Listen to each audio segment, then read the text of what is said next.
Hello, I'm Mariah Montgomery. I'm a designer based here in Los Angeles, and today I'm going to give you some ideas to freshen up your jewelry style and to make some new accessories at home.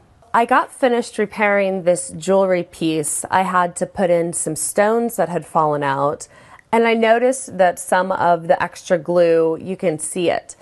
So the best way I've found to remove the glue is to take an old toothbrush, some water, and usually a little wood stick can be helpful to get inside the small spaces.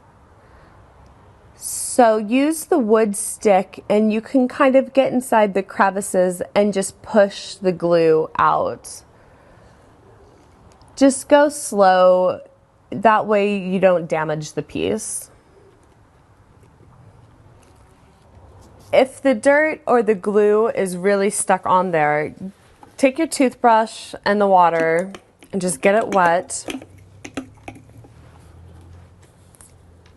And then just scrub on it some. Just go slow so that you don't damage the jewelry piece. You can always rub more.